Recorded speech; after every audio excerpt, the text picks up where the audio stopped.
तो ये भी कह रहे हैं कि आंदोलन जीबी आ गए हैं, लगातार इनको कोई काम नहीं है, जंतर मंतर पे बैठे हुए हैं, क्या कहेंगे? सर, सबसे पहले तो मैं मीडिया कर्मियों को धन्यवाद करता हूं, और आप लोग जो हमारी बात पूरे देश में पूरे सैनिकों के पास में पहुंचा रहे हो, यहाँ तक सरकार तक भी पहुंचा रहे हो। और जो नेशनल मीडिया हो तो आप पता ही वो नहीं दिख रही। आप कह रहे हो कि इलेक्शन आने वाले हैं और आंदोलन जीवी आ गए। तो मैं पहले ये बताना चाहता हूं कि हम 2009 से लगे हुए हैं जवानों की जायज़ मांगों के लिए।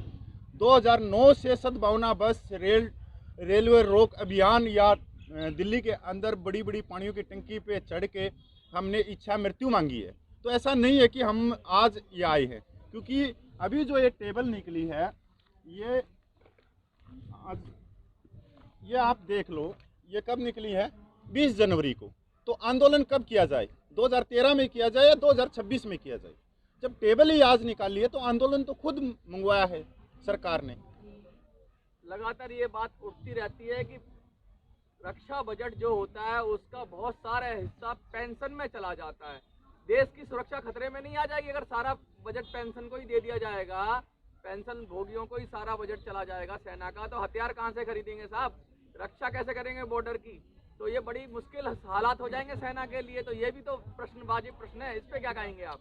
सर, सबसे पहली बात, हमने इस एक बोर्ड लगाया है, उसके अंदर जो हम सपना लेके चल रहे हैं कि भारतीय सेना विश्व की सबसे शक्तिशाली सेना बनी। उसमें सबसे बड़ा जो कारण है वो है भ्रष्टाचार। जो कदम कदम के ऊपर सेना में भ्रष्टाचार है।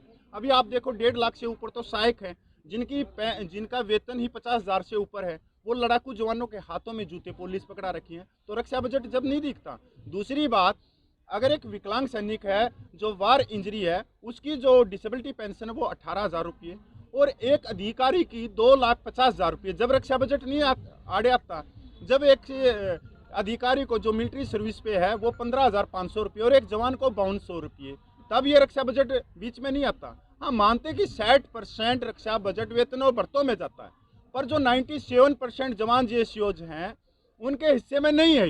ये बहुत बड़ा भेदभाव है। और आज हम आपके चैनल के माध्यम से कहना चाहते हैं कि यहाँ हम पैसे मांगने के लिए नहीं आए, यहाँ आए हैं हम जो आत्म सम्मान है, जो हमारे को बाबा भीमराव का अम्बेडकर का संविधान बोलता है कि आत्म सम्मान के साथ में जियो। तो उस आत्म सम्मान के लिए आए हैं। हमारी जो भी समानता बनती है वो समानता का अधिकार हमारे को दिया जाए। बात आप समानता की कर रहे हो, लेकिन जो सैनिक होता है वो तो त्याग की मूर्ति होता है। वो तो त्याग करता है, अपनी जान भी न्यौछावर कर देता है देश के लिए। और लोगों की नज़र में ये नहीं जाएगा कि आप तो भाई अपने लिए लड़ रहे हो, देश के लिए, समाज के लिए नहीं, अपनी पेंशन के लिए लड़ रहे हो। कल तक आप समाज के लिए, देश की रक्षा के लिए लड़ रहे थे। त्याग तो दुनिया सराखों में बिठा रही थी। आज जब आप अपने लिए लड़ोगे, लोग लड़े आपके लिए, तो विषय बनता है कि भाई पूरी देश लड़े, जनता लड़े आपके लिए, तो आप तो खुद ही लड़ रहे हो अपने लिए। सर, सबसे बड़ा होता है हर व्यक्ति का परिवार। हम जब बॉर्डर पे खड़े होते हैं तब हमारे पीछे भी परिवार होता है। हमने बहुत सारी चीज़ों की कुर्बानी दी है। हमारे घर में मृत्यु हुई है या कोई जन्म हुआ है तब भी नहीं पूछ पाए। हमने होली दिवाली सब कुछ छोड़ा। आज ये त्याग हमारे ऊपर ही, ये त्याग क्यों सौंपा जा रहा है? चाहते हैं आप? त्याग की कीमत नहीं चाहते। 2006 में एक सैनिक विधवा की जो पेंशन थी वो 3500 रुपये थी, और एक अधिकारी की विधवा की जो पेंशन थी, TS कर्नल की विधवा की 5880 रुपये थी। टोटल जो फर्क था 2380 रुपये का। आज हमारी विधवा ले रही है 11,000 रुपये 2022 में, और वहीं पर जो लेफ्टिनेंट कर्नल की जो विधवा है वो 72,000 करीब पूछ गई। तो त्याग हमारे ही सिर पे क्यों थोपा जा रहा है? पूरा का पूरा त्याग हम करें क्या सर? हमारा गुजारा नहीं हो रहा। हमारी जो सैनिक विधवाएं हैं वो अपने बच्चों की फीस कहाँ से भरे? अगर अधिकारियों की पेंशन सरकार कम कर देती है तो आप मान जाएंगे? सर, हम यहाँ पे किसी अधिकारी की पेंशन कम करवाने के लिए नहीं आए।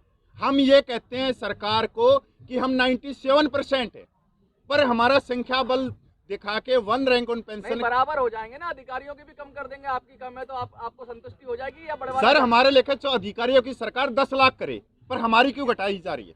हमारी जो है ना, जो हमारी जो सैनिक विधवाएं 11,000 रुपये में गुजारा कर रही है।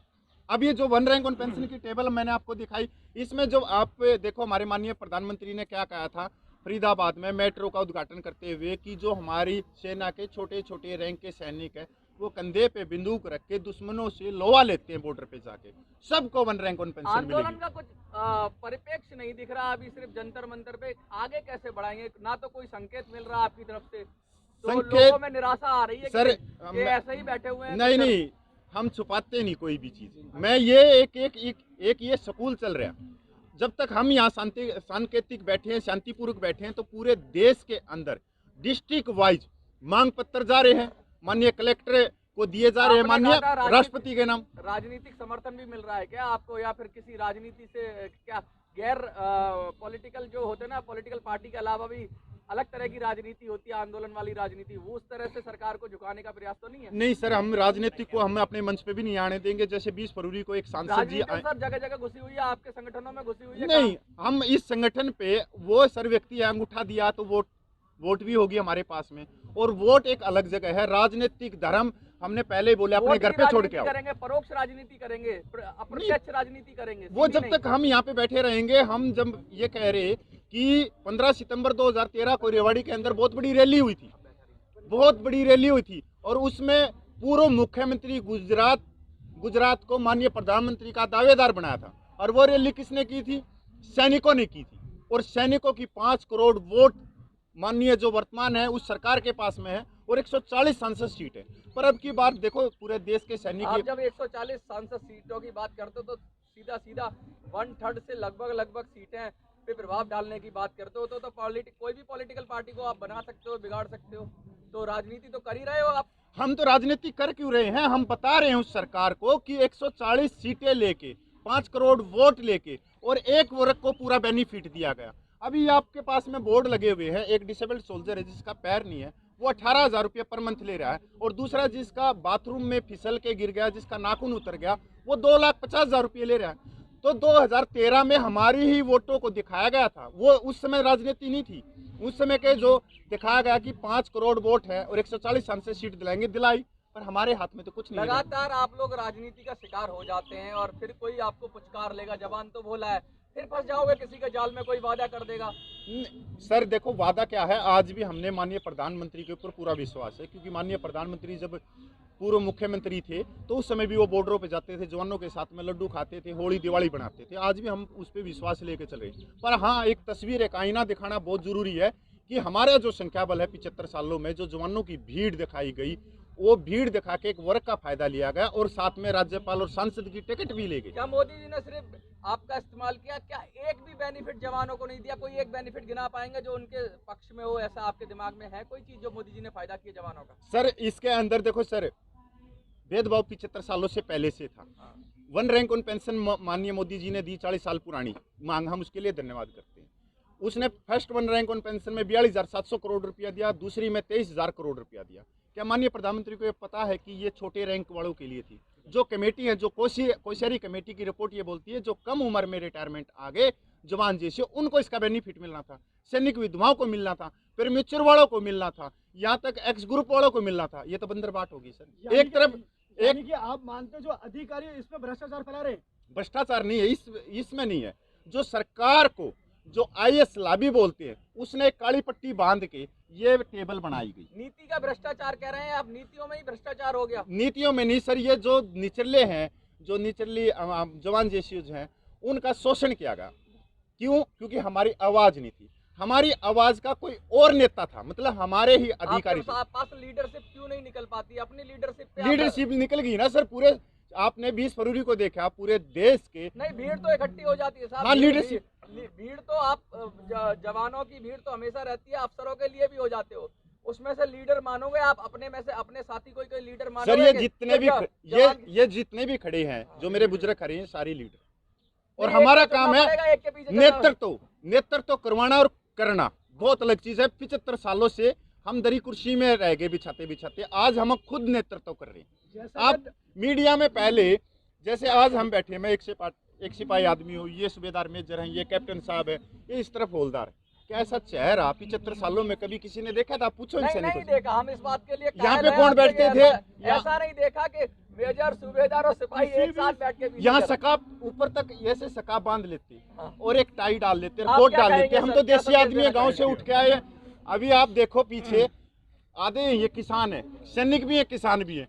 आधे के कुर्ते के ऊपर मिट्टी लगी होगी, जो घर से आए। यदि आप लोग सैनिक बल हो और देखा गया 12 दिन हो गए आपको लगे हुए धरने पे बैठे हुए, कोई भी एक जैसा कोई भी संगठन चलता हो उसको एक व्यक्ति को चुनना ही पड़ता है। यदि आप चुनोगे तो आगे आंदोलन कैसे बढ़ाओगे आप आगे? सर ये चुन रखा ना, जो कमेटी बनी हुई है वो चलवा रही है ना कमेटी कलेक्टिव को। लीडरशिप में काम करेंगे आप, संयुक्त लीडरशिप होगी, कई सारे लोग होंगे, कमेटी होगी। सर आप क्या कहना चाह रहे थे सर? संयुक्त मोर्चे का पहले निर्माण हुआ था पूरे देश का, और जहाँ जहाँ से भी कोई भी हमारे को नियम लेना है या उनकी कोई गाइडलाइंस लेनी है वो ले रहे हैं और आगे चल रहे हैं, इसको चला रहे हैं शांति को। क्या संदेश देना चाहेंगे सर आप? हम लोग पूरी एक टीम है, हाँ। टीम वर्क है, इसमें किसी की लीडरशिप नहीं है, टीम वर्क है। हम जो भी फैसला लेते हैं पूरी टीम इकट्ठी होकर फैसला लेते हैं, आगे का हमने प्रोग्राम क्या करना है, टीम वर्क है, इसमें कोई किसी की लीडरशिप पूरा अध्ययन करते हैं, पॉलिसी पे पूरा ध्यान लगा के करते हैं कि सिर्फ जोश में आके ये कागज पर रहेंगे सर। ये पॉलिसीज फ्रेम अप की हुई है, ये पूरा बंडल ये उसी का पॉलिसीज का है, और उसी पॉलिसीज के ऊपर हम चलेंगे, किसी एक इंडिविजुअल के ऊपर नहीं। सिस्टम बनाया हुआ है कि इतने आदमी हैं, ये कमेटी बनी है, जो कमेटी फैसला करेगी। मतलब आप एक तरह के ऑफिसर्स की तरह ही, जैसे ऑफिसर्स करते हैं कागजों की लड़ाई में भी, अब आप बॉर्डर की लड़ाई में तो जवान का कोई सानी नहीं है, लेकिन कागजों की लड़ाई में भी आप जीतेंगे, आप ये कहना चाह रहे हो? उनकी तुलना हमारे साथ मत कीजिए, क्योंकि वो सिर्फ अपने बेनिफिट के लिए लड़ते हैं, हम पूरे अपने जेसीओ जवानों के बेनिफिट के लिए लड़ते लेकिन अब कागज की लड़ाई में भी, मतलब जो कागजों में जो पॉलिसी बनती है उसमें भी आप पूरी तरीके से धारदार तरीके से लड़ाई लड़ोगे, ये पूछना चाह रहा हूँ। हम उनसे ज्यादा पढ़े लिखे हैं, ये आपको बता देता हूँ। सर आज वो भी आपका +2 12वां हैं, दिन है, सर हम आज- भी +2 हैं, और कम नहीं है जवान किसी से, किसी से कम नहीं, सर ना आज- पढ़ाई में ना बॉर्डर पे। बिल्कुल कम नहीं। आज आपका 12वां दिन है, सरकार को संदेश पूर्व सैनिक की तरफ से आप क्या देना चाहेंगे बताइए? सरकार को सर मैं न्योता देना चाहता हूँ माननीय प्रधानमंत्री को कि वो जब मुख्यमंत्री थे तब भी वो जवानों के साथ में बॉर्डर पे होली दिवाली बनाते थे, तो आज हम जवान उनके दरवाजे पे आए हुए हैं दिल्ली में, तो बड़ा ही अच्छा मैसेज आएगा पूरे देश में कि यहाँ पर आके हमने पैसे नहीं चाहिए सर, नहीं चाहिए। आज भी हम कह रहे हैं हमारे को समानता का अधिकार चाहिए, आर्टिकल 14 चाहिए। तो माननीय प्रधानमंत्री जी यहाँ लड्डू लेके आएंगे तो सर